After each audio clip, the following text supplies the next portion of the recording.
Alors, autre exemple, je pense que peut-être certains d'entre vous connaissent cette vidéo célèbre. Si vous la connaissez, ne vendez pas la mèche. Mais voilà, une situation extrêmement simple. Je vais vous demander de jouer le jeu. Votre travail ici consiste à compter avec la plus grande précision possible toutes les passes. Vous voyez qu'il y a un ballon de basket ici. L'équipe blanche va faire des passes et il s'agit de savoir combien de passes de basket cette équipe a fait. D'accord ? Donc on va... Voilà, ça dure quelques instants. Une passe, je vous laisse compter. Hein. N'en ratez pas. Hein.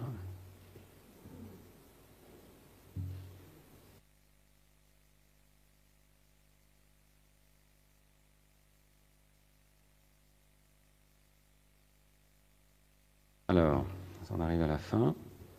Combien de passes? 15. Et le gorille? Vous avez vu le gorille? Qui n'a pas vu le gorille?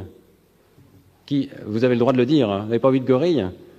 Il y avait, au milieu de ce film, qui est un film très célèbre en psychologie, je vous rejoue le film, hein, vous avez une personne déguisée en gorille qui vient en plein milieu de votre champ visuel. On peut montrer que vos yeux se sont posés à cet endroit-là. Hein. C'est le même film, hein, vous avez vu, je n'ai pas triché. Hein. Alors, deux phénomènes ici sont en jeu. Premier phénomène, vous n'avez pas vu le gorille. Donc l'attention peut vous empêcher complètement de voir certains éléments. Mais imaginez l'élève dans la classe dans la même situation. L'attention portée peut vous empêcher complètement de percevoir une situation. Deuxième chose, à la fois les expérimentateurs et les personnes testées ignorent ce fait.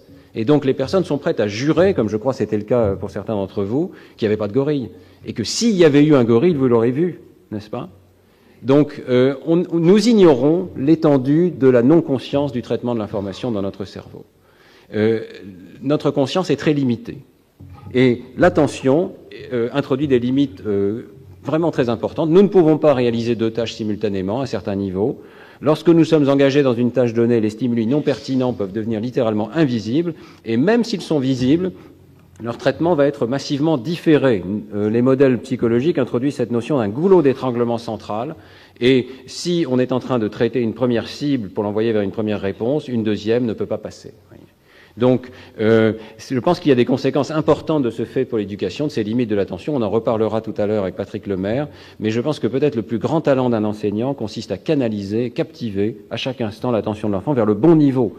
Créer des matériaux attrayants, mais qui ne distraient pas l'enfant de sa tâche primaire. Donc pas forcément des choses extraordinairement riches, des choses qui permettent à l'enfant de se concentrer. Et je pense très important, prendre garde à ne pas créer de double tâche, c'est-à-dire d'une situation où implicitement, sans s'en rendre compte, en fait on demande à l'enfant deux choses en même temps et la première distrait l'enfant de la seconde. Je crois que c'est particulièrement vrai pour les enfants 10. Si vous avez un trouble de lecture et que le problème de mathématiques qui vous est posé commence par 10 lignes à lire, eh bien, évidemment, l'enfant dyslexique commence tout de suite avec un handicap, alors qu'il n'y a pas de raison qu'il ait des difficultés avec les problèmes mathématiques.